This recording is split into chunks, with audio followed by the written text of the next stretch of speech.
If you've been watching me for a while, you may remember my In Defense of series that I haven't touched in over a year. Technically, my review of Steven Universe Season 5 is in the playlist, but that wasn't really a part of the series and I just put it in there because I was doing a lot of defending in it. It's been so long that I accidentally ended up deleting the original Photoshop file I used as a thumbnail template, but today I'm bringing it back to defend one of my favorite cartoon characters, Rose Quartz. A big factor with Rose is that we see her redemption in reverse. The show starts by showing us who she was at the end of her life before showing us how she used to be.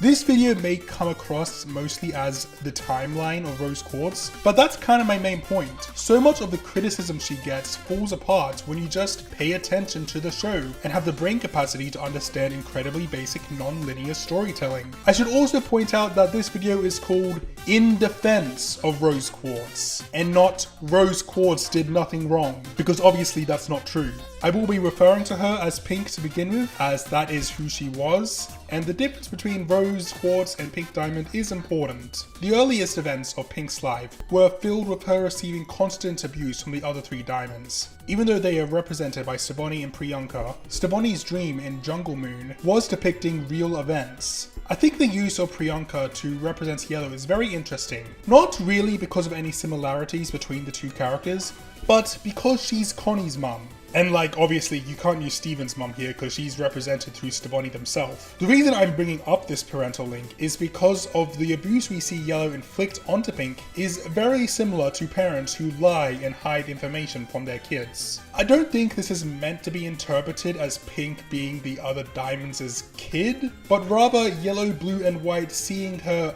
as a child and not valuing her as a person. Jungle Moon shows very clearly that Pink's violent outbursts were a direct result of the abuse she experienced. And even though that doesn't excuse what happened to volleyball, you can't place 100% of the blame on Pink. And since I'm talking about Jungle Moon, I'm taking the opportunity to see Pink Spaceman and say I want to Now, I don't think it's too controversial to say that the worst thing Pink did was abandon Spinel in the garden. And I'm not going to try and justify her choices here. Even after she grew as a person, she still didn't go back for her. Again, this video isn't saying Rose Quartz did nothing wrong, because that would be stupid. There's really nothing more I can say about this. Yes, this was obviously wrong. But let's continue on to Pink finally getting her own colony after begging for so long. This brings me back to my point earlier about how the Diamonds would hide information from Pink. Most Rose Quartz haters seem to ignore that Pink was genuinely unaware of what happened on gem colonies. She didn't even know what an invasion meant, because the other Diamonds never told her anything. But as soon as she was able to see the reality of what was happening, and the life that will be destroyed if she goes through with this, she went, fuck this shit, I'm not gonna let all this life die just because the other Diamond pricks want it. She didn't start the war. She gave the Diamonds a chance to leave, but they refused to listen to her as Pink. She literally had no other choice but to fight back. The war was 100% the fault of White, Blue and Yellow. You can't fight fascism peacefully. I don't understand how you can hate her for fighting to protect all life on Earth. And after meeting Garnet, she was fighting for the freedom of all gems as well. Which is why Rose was actually completely justified in proving Bismouth. The homeworld gems were all being forced into their lives to fight for the Diamonds. They didn't know they had a choice. They needed liberation as well. And you don't need to be a genius to know that killing the people you want to liberate is pretty stupid.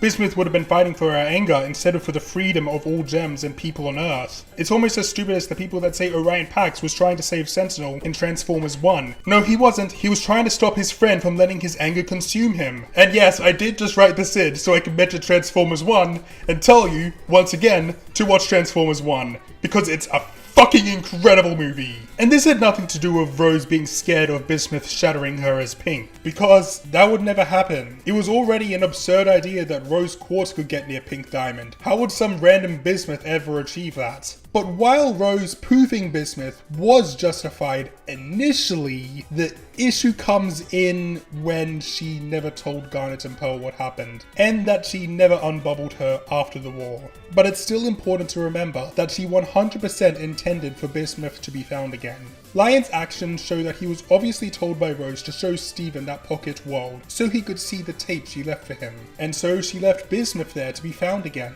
This is like the only time the arguments that she left all her problems for Steven to solve really works. Cause yes, she really should have resolved things with Bismouth herself. Now let's discuss Pink's Shattering. I could understand if someone made the argument that she could have done this from the start and prevented the whole war, but honestly, I don't think that would have worked. If Rose had immediately faked Pink's Shattering, it would have been extremely suspicious, and the Diamonds probably would have figured out that Rose was Pink very easily.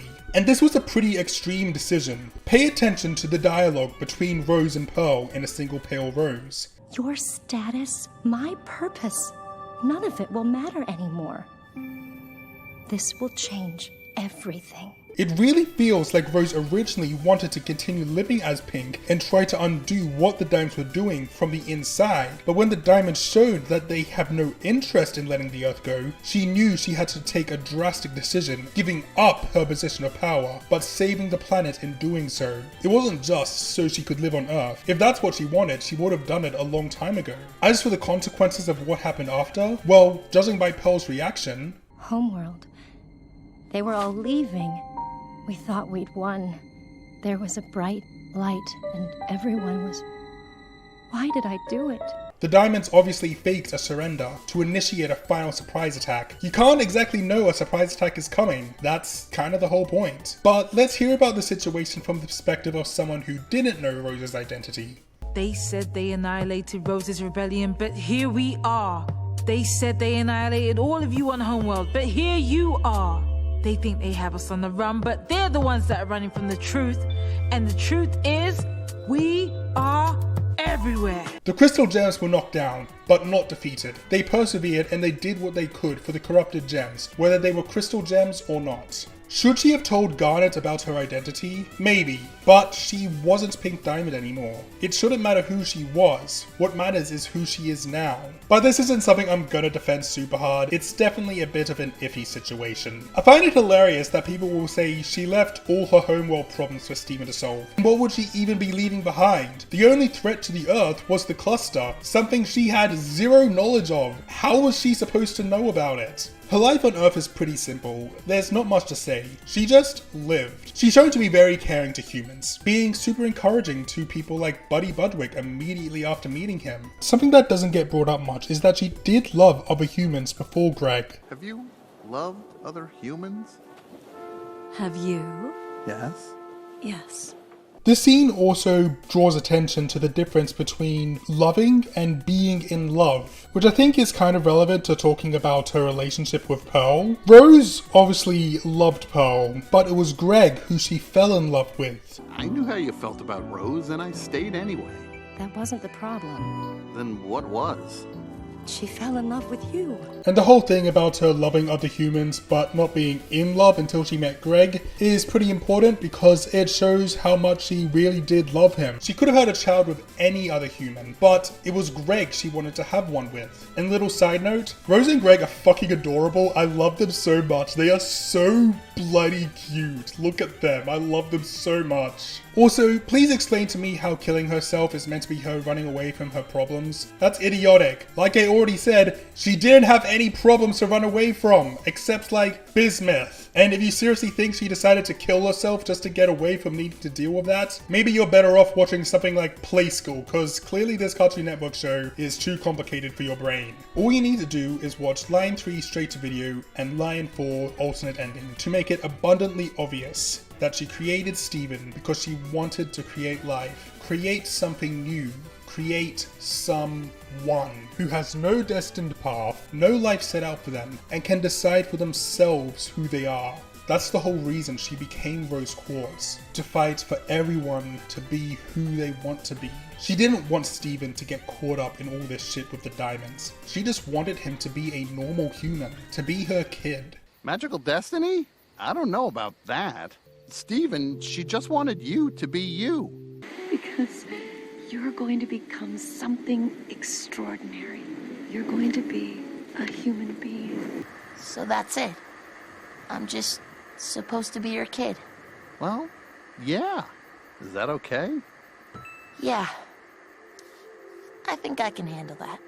There's really not much I can say at this point. At the start of the video, I said her haters are idiots and can be proven wrong by just watching the show and being able to understand non-linear storytelling. I'm kind of pissed off after all this, but I need to get all my frustrations out. I love Rose Quartz. She's an amazing character. She's not a perfect person, but the hate she gets is absolutely absurd. And I'm just gonna say it, the hate she gets is 100% the fault of misogyny. I can 110% guarantee that if Rose was characterized the exact same way she is in the show, but she was a man, she would not get anywhere near the amount of hate she gets. Yeah, I'm mad, and I'm also kinda sick. Thankfully, once Steven finishes watching her tape, Lars appears, meaning I get to gush about him being a cutie pie. I want to squeeze him. Also, it gives me an easy way to wrap up this video. So I'm gonna go make out with the prettiest space pirate in the universe. My name's Dr. Lamington. Like and subscribe to make me smile, and I will see you later. Goodbye.